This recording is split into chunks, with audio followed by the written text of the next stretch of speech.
What if I told you that you're probably throwing away $10,000 every single year on things you don't even need? And I'm not talking about giving up your morning coffee forever or never having fun again. I'm talking about small, strategic changes that most people overlook, changes that have completely transformed my finances without making my life miserable. Stay with me for the next few minutes, because I'm about to share the 10 things I completely stopped buying that put an extra $10,000 back in my pocket every year. And trust me, number 7 absolutely shocked me when I did the maths. Hey everyone, welcome back to the channel. If you're new here, I create content to help everyday people in the UK and Canada build financial freedom without needing a six-figure salary. Whether you're looking to pay off debt, build an emergency fund, or simply stop living paycheck to paycheck, you're in the right place. Now, before we dive in, I want you to do 2 things. First, grab a pen and paper because you'll want to write some of these down. Second, hit that subscribe button and the notification bell because I release new money-saving content every single week, and you don't want to miss out. Alright, let's get into it. Number 1, daily takeaway coffee. I know you've heard this before. But stick with me because the numbers are actually quite staggering. If you're grabbing a latte from Costa, Starbucks, or Tim Hortons every workday, you're spending roughly $4 to $6 per drink. That's about $25 a week, or approximately $1,300 a year. Here's what I did instead. I invested in a decent quality coffee machine, nothing fancy, just a solid $50 drip coffee maker, and I buy good quality beans in bulk. My morning coffee now costs me roughly 20 cents. Same caffeine, same ritual, just without the massive price tag. Annual savings, approximately $1,200. Number 2, unused subscriptions. This one was an absolute wake-up call for me. I sat down one evening and went through my bank statements properly. I'm talking Netflix, Disney+, Amazon Prime, Spotify, gym memberships I wasn't using, magazine subscriptions I forgot I had, and random apps that charge monthly fees. When I added it all up, I was spending over $200 a month on subscriptions, and I was actively using maybe 3 of them.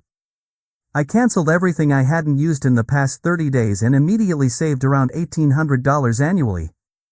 My challenge to you, go through your statements tonight. I guarantee you'll find at least 2 or 3 things you forgot you were paying for. Number 3, bottled water. In the UK and Canada, we're incredibly fortunate to have some of the safest tap water in the world. Yet many of us still buy cases of bottled water every week. At roughly $5 to $8 per case, if you're buying 1 or 2 cases weekly, that's easily $400 to $600 a year, literally going down the drain. I bought a good quality reusable water bottle for about $30 and a simple water filter jug for my fridge. One-time purchases that have now saved me thousands over the years. Annual savings, approximately $500. Number 4, brand name groceries. This was a massive game changer. I used to be fiercely brand loyal, certain cereals, specific cleaning products, particular snacks. Then I actually started comparing ingredients labels and you know what I discovered? Store brands like No Frills, Tesco Everyday Value, or Loblaws No Name are often made in the exact same factories as their expensive counterparts. I started swapping branded items for store brands on about 70% of my regular grocery shop, and I genuinely cannot taste the difference in most products. We're talking pasta, tinned goods, frozen vegetables, cleaning supplies, toiletries, the list goes on. By making this switch, I've cut my grocery bill by roughly 20 to 30%. For the average household spending $500 to $600 monthly on groceries, that's a savings of roughly $1,500 per year. Number 5, fast fashion and impulse clothing purchases. This was a hard habit to break, but it's been incredibly rewarding. I used to pop into Primark, H&M, or Winners every other week, picking up cheap items that I'd wear twice and then forget about. Those $15 tops and $20 jeans really add up. I did a complete audit of my wardrobe and realized I had clothes with tags still on them. That's when I implemented a new rule, the 30-day waiting period. If I see something I want, I add it to a list on my phone. If I still want it after 30 days, I'll consider buying it. You'd be amazed how many items you forget about completely.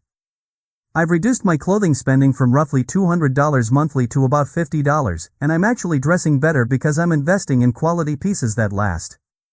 Annual savings, approximately $1,800.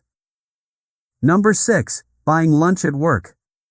When I worked in an office, grabbing lunch from Pret, Subway, or the local sandwich shop was just part of my routine. At $8 to $15 per lunch, 5 days a week, I was spending roughly $2,000 to $3,000 annually just on midday meals. Now I meal prep on Sundays. I make batches of soups, salads, or simple dishes that I portion out for the week. It takes me maybe 2 hours on Sunday, and my weekly lunch cost has dropped to around $15 to $20 total. Annual savings, approximately $2,000. Number 7. Premium mobile phone contracts. This is the one that genuinely shocked me. I was paying over $80 monthly for an unlimited data plan with a flagship phone included. When I actually checked my usage, I was using maybe 5 gigabytes of data because I'm almost always connected to Wi-Fi anyway. I switched to a SIM-only deal for about $20 a month and bought a mid-range refurbished phone outright. Same calls, same texts, plenty of data for my actual needs. The difference was striking. Annual savings, approximately $700. Number 8. Extended warranties and add-on insurance. You know when you buy electronics or appliances and the salesperson tries really hard to sell you that extended warranty? Or when you're booking a flight and they push that travel insurance add-on aggressively? I used to say yes to almost everything because of fear. What if something breaks? What if my flight gets canceled? But here's the reality, most products are designed to outlast their warranty periods, and many credit cards already offer purchase protection and travel insurance as standard. I stopped buying these add-ons and started putting that money into an emergency fund instead. Over the course of a year, this has saved me roughly $400 to $500, and I've never once needed the coverage I would have purchased. Number 9. Delivery fees and impulse online shopping. The ease of online shopping, especially with same-day or next-day delivery options, was absolutely destroying my budget. I'd be scrolling late at night, see something interesting, and within 30 seconds it would be in my basket and ordered. Those $5 delivery fees on small orders really add up too. I implemented 2 strategies. First, I removed all saved payment details from my favorite shopping sites. Adding friction to the buying process gives my rational brain time to kick in. Second, I established a 48-hour rule for all online purchases over $30.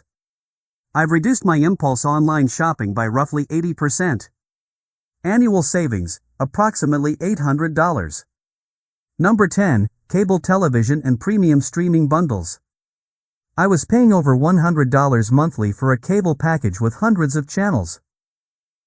When I actually tracked my viewing habits, I watched maybe 5 channels regularly, and most of the content I wanted was available on more affordable streaming platforms. I canceled cable entirely and now rotate between 2 or 3 streaming services, canceling and resubscribing based on what I actually want to watch. Instead of paying for everything simultaneously, I binge what I want on one service, cancel it, then move to the next. Annual savings, approximately $900. Now let's add all of this up. Coffee, $1,200. Subscriptions, $1,800. Bottled water, $500. Groceries, $1,500. Clothing, $1,800. Work lunches, $2,000. Phone plan, $700. Warranties, $500. Online shopping, $800. Cable, $900. That's a total of approximately $12,700 in annual savings.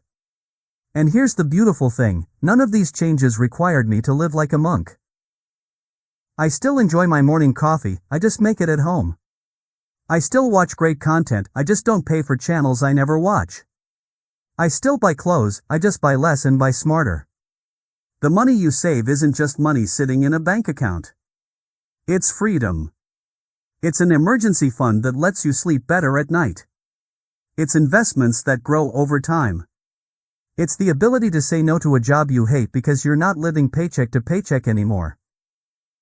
If you found value in this video, smash that like button, it really helps the channel grow and reach more people who need this information. Drop a comment below telling me which of these 10 things you're going to quit buying first. I read every single comment and I'd love to hear your thoughts. And if you want more practical money-saving strategies, hit subscribe and turn on notifications. I've got plenty more content coming your way to help you build the financial future you deserve. Thanks for watching. I'll see you in the next one.